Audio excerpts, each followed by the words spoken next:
Listening to Power Plug Radio, home of your throwback jams. Yes, and it's another Friday. Welcome to the Summers for St. Pete podcast. I'm Mhariel Summers, your humble and gracious candidate for St. Pete City Council, District 6, here each and every Friday on Power Plug Radio with my captain, my buddy. How you doing? How you doing, Jacob? Oh, I'm good. Another Friday. Friday. A little late to start to the day, but it's okay. Yeah, we're just a little tardy this morning, but so many things are going on. Campaign life. I was just telling these folks is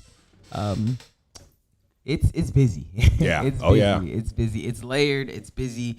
But it is all going to be worth it when we can take what we're doing here and translate it to actual equity, power, representation on our local city council. So here another week to talk with you folks about what's going on in the world. But before we get into some of the hottest political issues, I do want to give a campaign update. I'll say, we got to talk about the campaign now. Yes. We had a great week. A great week. It's been a busy week. Questionnaires, events, forums, the big one. The kickoff. Oh, there it is. So hold on. If you can see here behind me, our yard signs are in. So please feel free to reach out to the campaign. Just shoot me a personal message if you're a friend of mine. If you want to sign, we want to show that we have the support in this city. Oh yeah. And so please, grab us a sign. We'll have T-shirts coming for our volunteers in the next week, and our field program is launching this weekend. Yeah. So we're going to be at voters' doors talking to people about my vision for the city. Yeah. And the thing about it is our District 6, which is where we're going to start, is diverse. Right? To say the least. Say the least. Jacob knows the actual breakdown. What's the demographics in the district? Roughly, yeah. I was going to say, because I believe it is around the 54% white, and then a little over 25, around the 26% African American, and then I think the numbers I seen were around 36. 36. Oh, okay. Yeah, maybe 36. I did drop off an extra 10. My bad. But yeah, because then it just sprinkles down into the others. Exactly. Right. Hispanic, Asian, and so forth. But again, predominantly. I would almost, you don't say predominantly, but it's African American. This is the biggest if you think about African American percentages. If you think about it, nationally, Black people make up about, in the last census, right? We're waiting for all of the census data to trickle out. But in the last census, about 13% of the entire population. And that's what I was meaning by that. And Martin Luther King makes this great joke, right? Way back in the 60s. He knows our people by culture, right, and by custom. And he's like, and that's what the census number gives us. They don't take into account the number of Black people. He uses the word Negroes because they don't take into account the number of Negroes that ran when the census man came, thinking of somebody to collect a bill or information. Exactly. So, the uncounted and the untallied are we could say anywhere from 17-20% of our population, in my mind, within that margin. But I'm not the stats person. That was Hostetter. He was on a few weeks ago. Today we got a special guest. We got Mr. Julian Riley, who is, not only somebody who just cares for his community, but he's somebody who's actually getting out here and working in the private sector, and a person who I kind of had the privilege of looking at as a big brother, because he has, known my actual big brother since I was probably like 5 or that's what you're saying, or 7 years old or something like that. So great connections in this city. So we'll bring Julian on in the second half to talk about Black business ownership and the great things that they have working there. But that'll be good. no, I just say all that to say, here we are running for this seat, right. Thinking about all these different demographics and how we can bring everyone together. And I like that each week we can kind of talk to a different person with a different perspective, with a different input. Here we are, man. So because that kickoff event, I mean, we had a good turnout for sure. We had plenty of people donating. We had another couple max donations of the $1,000. We had it was at Craft Cafe, guys. We had a great time. Julian was there. We were talking and we were having great conversation. So I said he has to come, and that's thank you for reminding me. That's what we're trying to segue back into. Is the donation. So. The fact of the matter is we have a diverse audience to reach. That's why we started talking about these demographics. Exactly.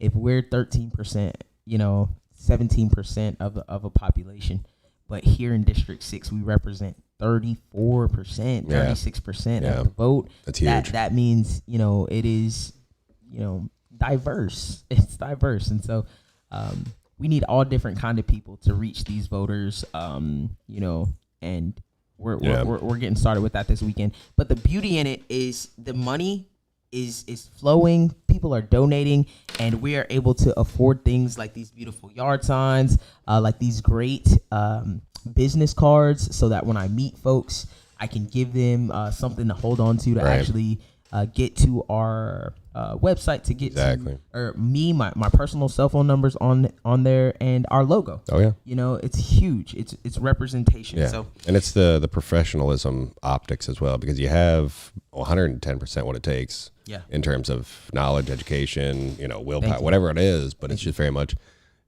showing up and showing out comparatively to some of these other candidates. And what talks? Money talks. We need again showcase that we're not just some left-wing crazy outfit. That we're here and we're professional, and that we're doing things, and I think we are. Like, and you definitely see Mhariel out here working, and it's amazing. Working hard. So I want to send that special thank you out to Major Michelle, a friend of my mother's, who and sometimes when you're working in this field, you got to talk to people. And I think Major Michelle and I had about an hour-long conversation. And I was just patient. I took my time and answered all of her questions, and without any anticipation of anything except a supporter and maybe somebody who would tell other people to vote for me. Right. But that's the beauty in what it is that we're doing here. Is that when you actually touch people and you can inspire them with what it is you're doing, you never know. And that's how I've been successful thus far. So shout out to Major Michelle. Thank you for asking me the tough questions. Somebody's got to do it. Yes. Yeah. Well, everybody's doing it. And we're just getting started with answering them. But that's great. No, glad to have spent that time with you on the phone, and am just overjoyed with your willingness to contribute to my campaign in such a excessive, permanent manner. Right. So yeah, Chandra, who runs Power Plug Radio, is also maxed out on the Summers for St. Pete campaign. She was our numero uno. Our first max out donor. So you too, if you're listening and you're watching, you too can be a special donor right to the team Summers for St. Pete. Help us get in touch. Help us spread this word. We need to talk to at least 56,000 people. Exactly. To get these 28,000 votes to win this election, and we can do it with your help. So, very thankful for everyone. Can we just give it a little clap up for all of our donors? Touche. Yes. Y'all make the world go round. Y'all make the world go round, and y'all make democracy work for little grassroots campaigns like ours. So very thankful. All right, so that's the campaign. What's going on in the world, Jacob? One of the things I kind of wanted to touch on real quick was just the the environment to a degree. The fact that there's some crazy weather going on out here, and it's not just relegated to America or one area or anything like that. And the conversation is very politicized, you know, here in not just in this country, but the world over now. But for me, looking at it, and by it, I mean some of the more recent events, like Germany right now, there's over 1,000 people missing from mass flooding. Yeah, we were talking about that. So, you know, obviously my attention has been hyper-focused on our red tide situation. Yeah. Locally, yes, exactly. Locally, here we're dealing with an environmental disaster, and one would ultimately contribute to not only climate change but the human aspect of accelerating these dramatic environmental disasters. So to hear that people are missing in Germany in the thousands, like in this is a first world country, and not that has anything to do with it, but the fact that it was, crazy flash flooding. Because if you just go back for the 2 years, not even 2 years, a year and a half, right before coronavirus, when you think about it, more than half of Australia was on fire. Right. Which is insane. Like, I mean, you've got stuff like that. You had the heat wave a week or two ago in the Pacific Northwest. So hundreds of people dying. So here you are in Australia with so much of the bush on fire. It's wild. California, constant fear of just droughts and wildfires. Right now in Arizona, there was another one. There are mass flooding. Yeah. But at the same time, record droughts. Yeah. So there was flash floods to the point where people, I believe there are a couple people missing in Arizona right now. Wow. Not nearly as many as in Germany, but still, we're talking, these are all weather-related events that are happening not individually or like just kind of offshoots, if you will. It's every year now. Yeah. Like even it seems to be increasing in intensity. Exactly. That's what troubles me the most. Exactly. Is you can't control Mother Nature, so to speak, but at the same time, we can enact policies. Obviously we are contributing to Mother Nature. Like you can't control the outcomes, but when you listen to the professionals, the scientists, we're contributing to the outcomes. Oh, 110%. So we can't control the outcomes, but we're certainly accelerating them. And I think that is the rock in hard place in trying to find current solutions right now, because you have, the scientists, the educated, and the environmentalists against, basically, and then there's massive pushback. Right. Like there's a massive. But again, for me, even if without the scientist out there claiming, oh, this is climate change, this is that, and the other, I mean, at what point does it just take any normal person to look around at what's been happening the past few years, take the whole climate change word out of it and what scientists are saying, and just look around? Right. Every year, again, we're talking record-breaking temperatures, both in the highs and lows. We're talking hurricanes down here in Florida. Every year we're breaking records for the amount, both in number and when they're starting, when they're ending.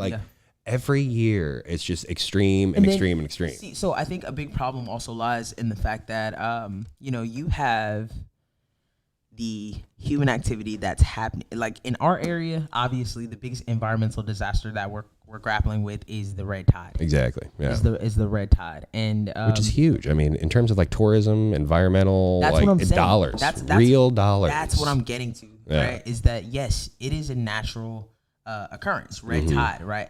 But again, how are human beings accelerating and exaggerating this natural phenomenon? Exactly. We do have a hand in it, and when you look at solutions and pushback, that's where I think politically and when it comes to your representation, what I see missing are people who are constantly talking about how the scientific solutions relate to the dollars. Yeah. Because the power structure cares about one thing. Exactly. You hate to say it, but it's just like, look, people are going to respond to money. This is going to cost you X, Y, and Z if you don't, or excuse me, this is going to cost you X if you don't do Y and Z. Right. Right. And so when I'm thinking about it, I'm like, that is the conversation that from from the left or from the progressive side of politics that I feel, needs to be more honed in on. Exactly. We know the environmental impacts just as well as we know, like when we're talking about House Bill 1 or, the kids in the trans kids sports, we know the human rights. Exactly. We understand human rights. We understand environmental justice and what needs to be done. But the problem is the power structure doesn't really respond to environmental rights and human rights. Exactly. What's right. Right. So oftentimes we have to take what it is that we know to be the right thing to do and explain it in dollars and cents. And I mean, and Profits you do and loss. exactly, Profits and that's why I mean, again, we're kind of segueing into all this is that you do a great job with that, and I mean that's something that you can take to city council no problem because again, it's just very much trying to apply a human aspect, but then also give it a dollar value. You hate to say it like that, but it's just like it's needed to a degree. You have to, and they're not mutually exclusive or whatever it may be, but it's just like there are two sides to it. Like here's the human side or the environmental whatever aspects, but there's always going to be a money side. There's the money, and the thing about it is what I'm observing, right, is that the power structure, if the money is right, is kind of willing to forego some of these arguments about what's safe and what's right and what's just. Exactly. But when you start talking about the consequences of mismanagement, the consequences of not listening to the professionals in terms of dollars, well, now I don't even got to talk about it because we're going to see it this year. I mean, this is the worst red tide bloom. This is worse than the one in 2018, possibly going to be one of the worst of all time. I heard like even with the hurricane, it was like pushing it way up into the streams and up into the some of these channels and stuff. And so just like all this weather. When we talk about the platform, right? Sustainability and resiliency, I've been talking about it since day one. But here we are. And I've been talking about not being prepared. Our community, our city is not prepared for a Category 1 hurricane. I said it before Elsa hit. Elsa hits doesn't do the physical damage to property and things of that nature, but stirs up these waters and these red tide algae blooms. With such severity that I didn't even know Goliath groupers could be affected by them. Existed in those types of numbers in the bay. I've seen about 4 or 5 of them.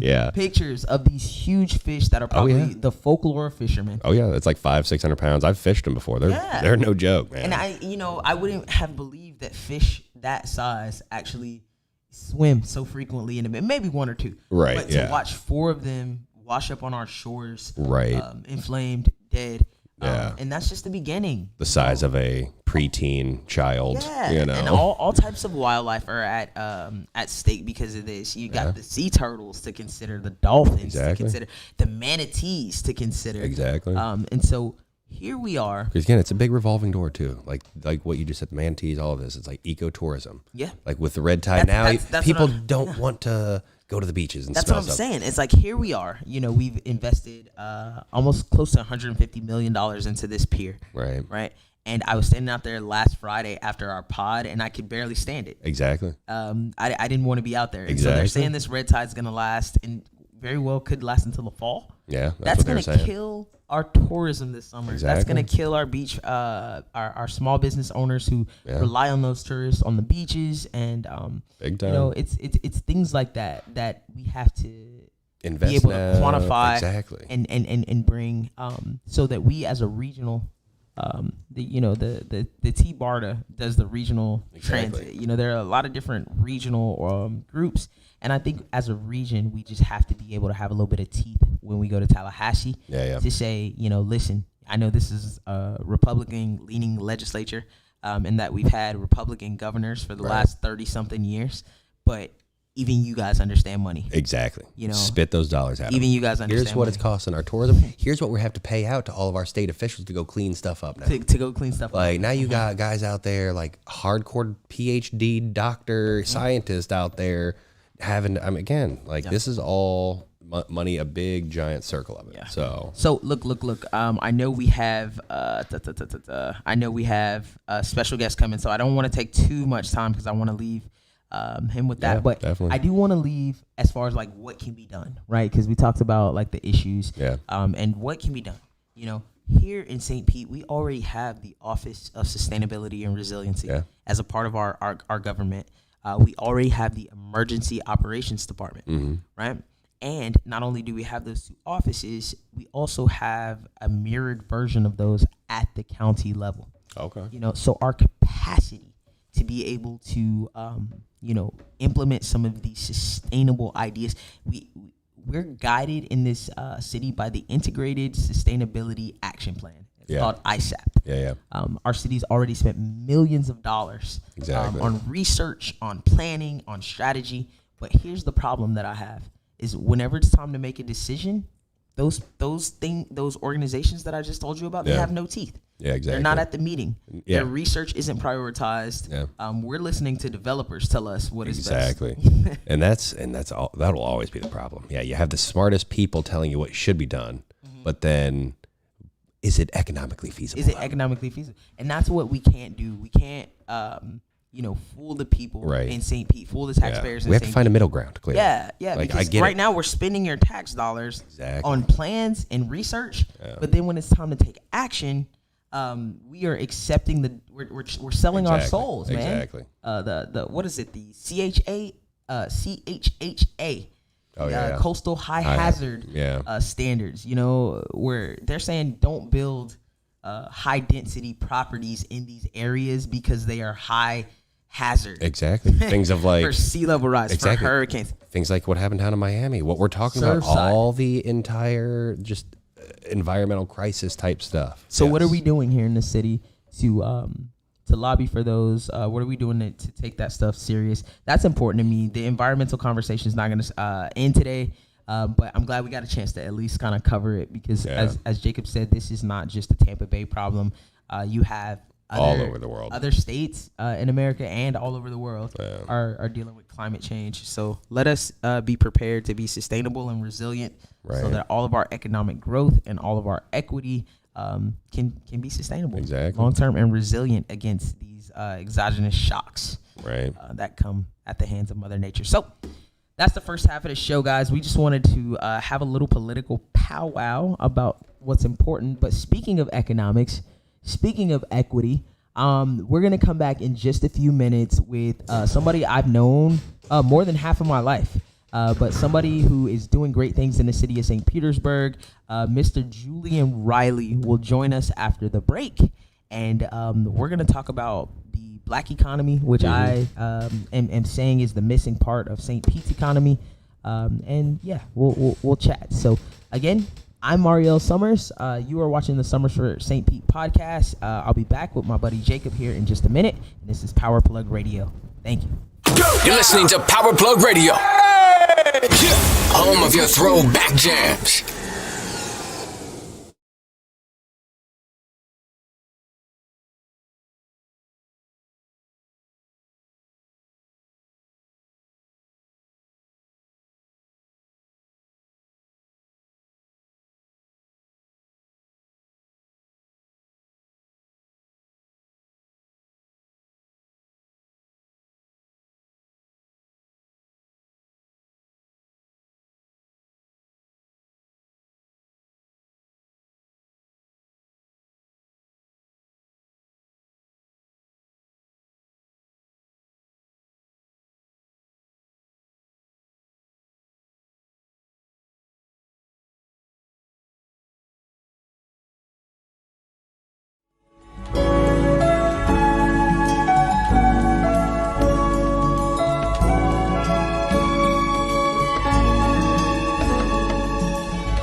You're listening to Power Plug Radio. Home of your throwback jams. All right, and we're back. We're back, and we have with us a very special guest. Thank y'all for tuning in for the Summers for St. Pete podcast. Make sure y'all vote for me on November 2nd. Yeah. All right. But welcome. I would call him like a big brother to me, man. Mr. Julian Riley. Welcome to the show. Thank you so much for having me. Appreciate you, Jacob. Appreciate you, Mhariel. For sure. So welcome, man. So I didn't know how quite to title him other than somebody who cares about the community, but you wear a lot of hats, man. So what are some of the things that you're doing right now? And wait, hold on. Before we get to that, how do you know me, and why? Yeah. and why would you come on our podcast? Tell the folks a little bit about how we know each other. Well, I know Miss Summers. I've seen her grow up into this awesome, young professional woman that she is. And I've from a little girl, man, she's always been super duper smart. Their whole family is smart, really, to be honest with you. I think that was just like a whole educational house. Shout out to mom and dad. Right. Mom and dad are amazing individuals. Her older brother Ricardo is one of my best friends in the world. Nice. Smart dude. We played football together. Nice. We went to elementary, middle school, and high school together. Yeah. I almost transferred to Colorado State, and we would have been college teammates too. But definitely, I saw her grow up. Her and her little brother Ivan. I've seen him the other day. I'm like, man, this dude got facial hair, deep old voice. He's almost my height. He's doing his thing too. He's doing his thing. I don't talk too much about my family. Other than shouting them out. And my family is just from my nuclear family to my extended family, just such a great support system. But yeah, my little brother's doing his thing at IMG Academy, coaching basketball. Yeah, that's what's up. Living his dream while he's working on his master's at the University of Florida. So super proud of him. But my big brother, he's always done. I always tell folks he's always set the bar as the big. I'm still chasing him. Here I am running for office and feeling good about the work that I'm doing. But just knowing that, my big brother, I'm still. He set the bar for me too, man. He's he's a phenomenal. He's had a clothing line. He's probably still has that clothing line. He was in like 20, 30 stores out in the West Coast. He has his own water brand. The Grow Project. The Grow Project. Yeah. Way back in, oh my gosh, my brother's been doing this from 2010. 2010, yeah. We were just like getting out of college and everything when he did that. Grow Project. He has his own water company. They and they are still now. The water company is his latest venture. It's Precipitate bottled water. Yep. Nice. And I got to get some bottles on the show. Right. But y'all go on Amazon. What I love about his bottled water company is the mission is to get free water to kids who participate in youth sports. And so when you purchase a qualifying quantity, the organization will donate some cases of water to the youth organization of of your choice. So Big Brother's always doing big things, man. Right. For sure. High. So that's cool. That's cool. Glad he's like influencing his peers the same way kind of he influences his little siblings, because we're like, we got to be great. We cannot be great. That's always an option for anybody. But when you see what's possible, he's done a great job of showing what's possible. And so have you, man. So have you in this city. So yeah, just kind of segue into the original question. What are some of the things that you've been working on and what's important to you? Cool. Well, I'm working on a few things. As you guys know me, man, I'm a serial entrepreneur. I have a few different hats that I wear. Yeah. I'm on a few different city committees. Nice. Pinellas Remembers is the latest one. I just got voted as a treasurer for that. For that, that's going to be really good. I think we're gonna do a lot of great things. With as far as like bringing like museums and heritage and history and things like that to the city. I'm wearing my nonprofit organization We Care shirt. Nice. The name of it is We Care LF Inc. The LF is like family. So you know how Weezy F baby is. Don't forget the baby. Yeah. We care. Don't forget the LF because we care like family. Yeah. And we are. Yeah, that's good. We're as you guys know, this area is the rise really in Florida for like HIV and new cases of that is so prevalent right now. So we put a focus on really prevention And of course, dealing with people with HIV, we have a stipend for people that are actually living with the virus or hepatitis, where we give them a housing stipend of $1,000 a month. Nice. Oh, wow. Nice. We have, and that's huge in this current rental market, man. That's huge. And real estate market in general. And I know Power Plug. Shout out to the folks at Power Plug. I know. They've been really big champions for HIV prevention and awareness.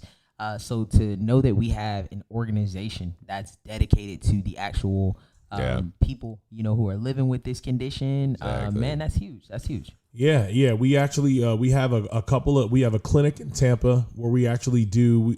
So this Friday, actually, we have a medical doctor, Dr. Sanchez in Tampa, and then we also have Dr. Vijipura, who is a clinical psychiatrist. And so we do telemed services throughout the week. On Tuesdays, Dr. Vijipura or his nurse practitioner will come, and we actually treat mental health patients, which is a huge deal here, because a lot of the mental health hospitals, they the issues that they have is that you can't, like, a lot of times people, you get the extreme, like they'll get vaporacted or something will happen, and then they have to get those people first. Exactly. And then, but it's so many of those, and because there's not enough beds, they end up never really being able to get treated. Yeah. Right. So they'll offering this. They'll get released, and really you just put back on the streets, and then you don't get any treatment, so you can't really get your meds or the meds that you might not need to be on those, or you might need to get a higher dose or a lower dose, or you might need to switch it up and get something new,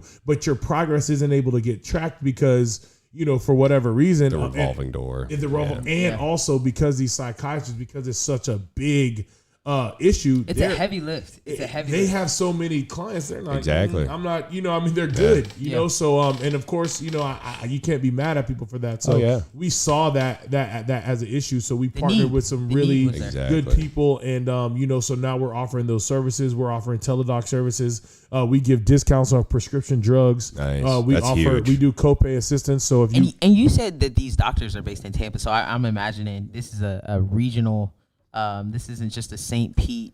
Well, this is the state of Florida. The state of Florida is actually the second state, growing state in the U.S. that has new HIV cases and things like that. Oh, we're number 2 on the list right now. Number 2 on the list. I believe it. I mean, we're number 3 in population. And folks have estimated that about 800 to 1,000 people are moving to the Tampa Bay area alone each month. Each month, coupled we're growing with by coupled 800 to 1,000. Coupled with things like Tinder and Bumble and the rise of all this craziness. Like, I can see it exactly. Just swipe now, swipe and download. It's wild. Yeah, and with sex trafficking. It's a lot of that's going on. Florida's real bad. It's really bad. And then down in South Florida with a lot of the migrant workers and a lot of the immigrants and things like that. Because that is one that's kind of looked over. A lot of times, you don't want to say that it's looked over, but it's just in terms of. I think it's a hairy issue. I think it's a very hairy issue. It's a hairy issue because here you have a lot of times these people who are in situations that we would think of as bondage. Exactly. Situations, right? Yeah. They're in situations where they're being trafficked for sex. Exactly. But and this was something I was privy to sit into with the Florida State Black Caucus. When I was interning for Senator Rouson, and shout out to Rouson. Shout out to Rouson. One thing I will tell you is when I interned for Senator Rouson, he had me in so many different rooms and allowed me to sit under him while he went through so many different experiences. That's why I say I learned from him how to be political, how to get things done. How when you're in Tallahassee. To be able to reach across the aisle or, he has this whole thing of you may need 10 things to get done. You may only be able to get two things today, but let's get those 2 things today and then wake up tomorrow and go chase the other 8. Yeah. And so, he brought me to a Black Caucus meeting between the Black senators and state representatives. And they talked to the Department of Children and Families. They had the head talking about human trafficking. Yeah. And the big conundrum we have, right, is the same thing with prostitution, I imagine, in some of the larger cities, is that the minute they save some of these girls, the minute those girls get access to the internet or a phone, they're connecting right back to the person who who keeps them in this perpetual human trafficking, so to speak. And so I think there are a lot of fundamental issues at a community level that need to be mitigated and met so that human trafficking can be just the crime that it is, that are taking people against their will. But right now, sadly, I think we have too many willing participants. Because people are just, I mean, when you have an impoverished, society, and you have a miseducated society, then you get, those types of things. And that goes to kind of like, talk about one of your points earlier, just about, and some of the points that you're even running on, which, I'm so, such a strong candidate for, or proponent of with you, because, us, especially in the African American community, we have to, it's essential for us to, have businesses and support our own businesses and things like that, and be self-sustaining, because, and the thing about it is we have to understand that we're not going to get taught that in school. If I'm a capitalistic, society, or if I'm teaching capitalism, why would I go teach people how to not be, how to beat me, exactly. And we just talked last week, they don't even want to teach critical race theory. They don't even want to tell the truth about the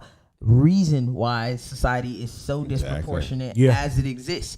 Because we didn't just wake up into it. We didn't just become the last race or the last ethnic group in every negative statistic. That's by design, man. I was reading a book by Dr. Claude Anderson called Black Labor, White Wealth, and he also has a great book called Powernomics.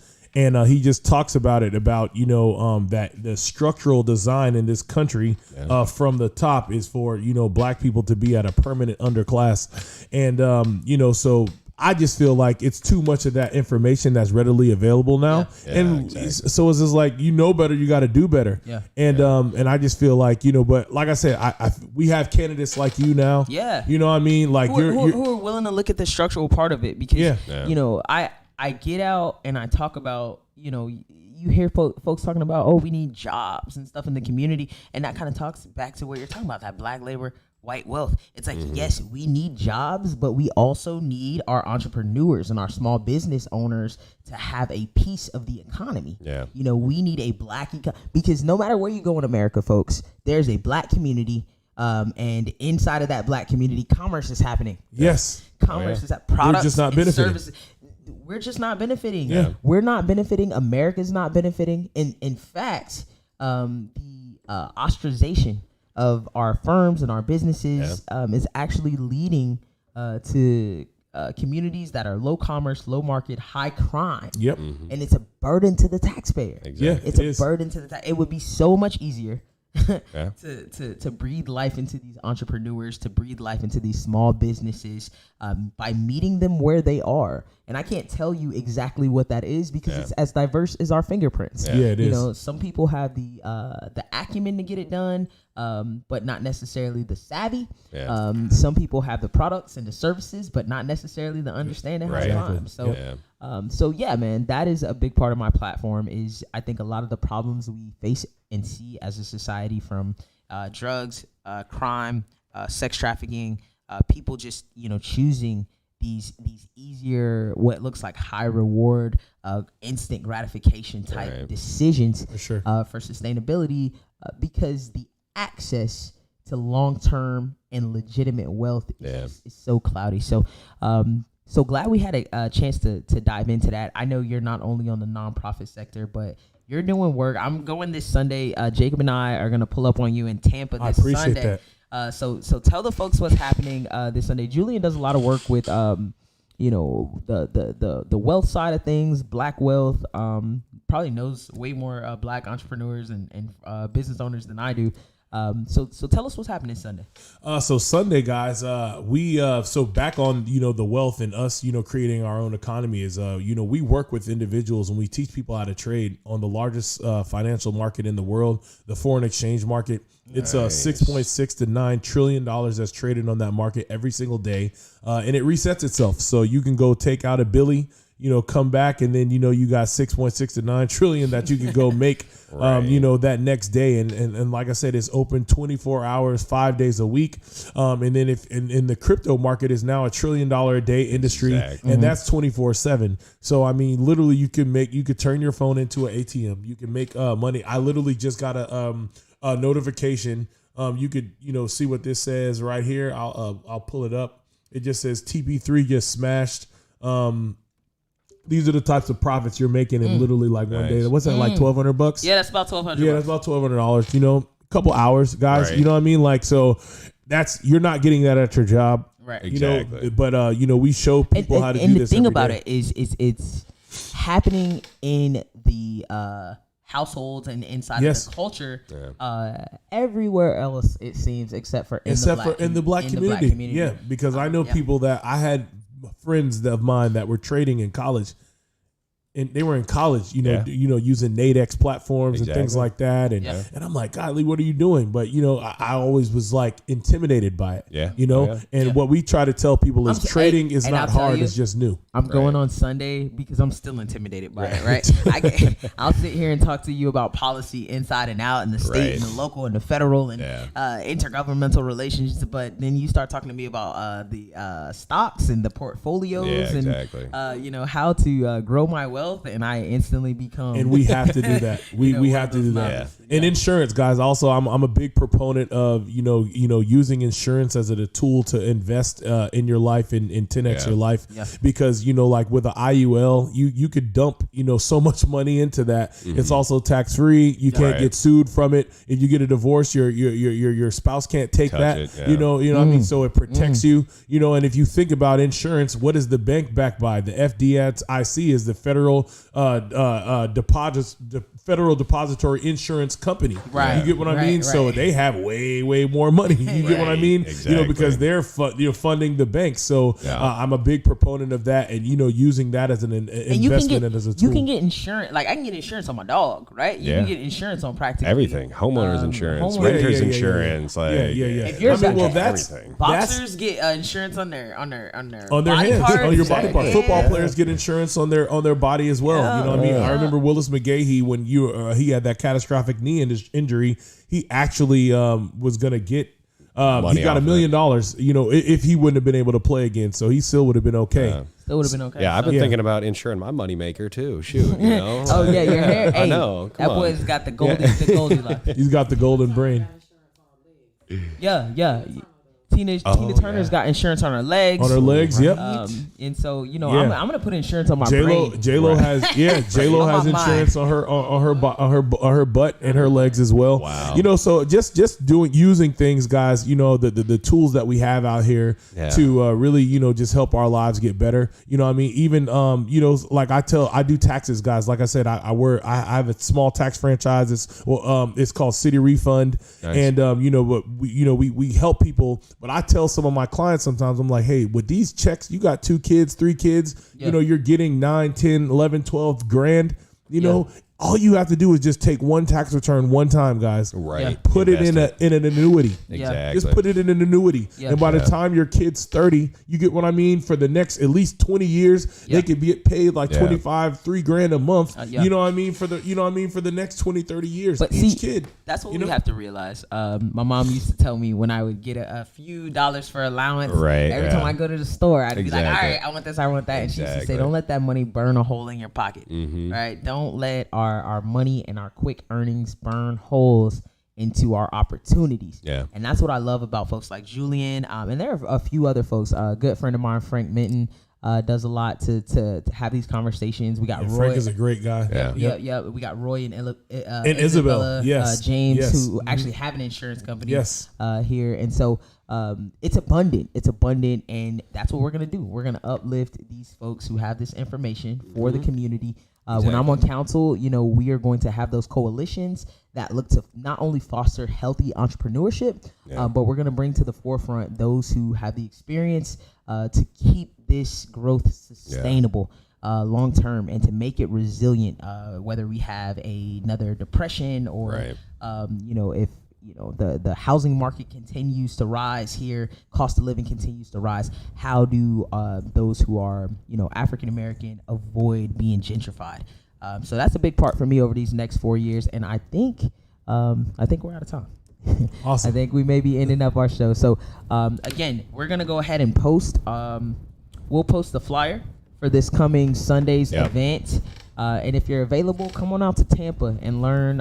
It's right Hotel there. Alba. Hotel Alba, right? It's Right old over the Embassy Howard. Suites, right over the Howard Franklin Bridge. As soon as you get off, it used to be the Embassy Suites right there by West Shore Mall. Nice. But yeah, man, just come learn, some of the rules of money. We're bringing some of the top educators in the world to come. You know what I mean? Pay top dollar for these guys to come. Yeah. They're going to be doing live trading with us, and they're going to be teaching you like how to invest, what cryptocurrencies to invest in, because the world's moving to digital. Exactly. So let's get it, guys. And I just want to touch on, because what you said and what you were talking about, like that's huge, because we don't get this type of education in like your high school, even in college. Right. So just having the conversation and inviting people out, like, let's just have this conversation. You said it too, like when people start talking to me about it, I get shut down sometimes. It's just like it's intimidating. It's intimidating. Yeah. So like the fact that you're out there doing it, congrats, Julian. Thank you. Yes. That's awesome. Appreciate it, man. Thank you for coming on. Thank you for your support throughout this duration of me trying to take this big step, man, and represent our city. Yeah, he's a donor. You're not trying. He's a donor. He is a donor. Shoot, yeah. Yeah, I'm gonna donate some more for sure. You know what I mean? And I also definitely donate my time, because I believe in you, little sis, and I love what you got going on. And we gonna get you in this office, get in this seat, man, and start creating this change that we want to see in other people. Let's do it. And everybody wants to see it. I hear it every week. So again, we're gonna go back out here the rest of today and all the way up until you see me next Friday morning at 11 a.m. We're going to keep shaking hands. We're going to keep talking to voters. We're going to keep bringing people together and getting them excited about this new era of change coming to the city. Right? Yeah. Let's go. So I am Mhariel Summers, here with my Captain Jacob Terrell, here with my big bro Julian Riley. Thank you for tuning in. Power Plug Radio, 5 ways to listen. But join us next Friday at 11 a.m. and we'll be here. You're listening to Power Plug Radio, home of your throwback jams.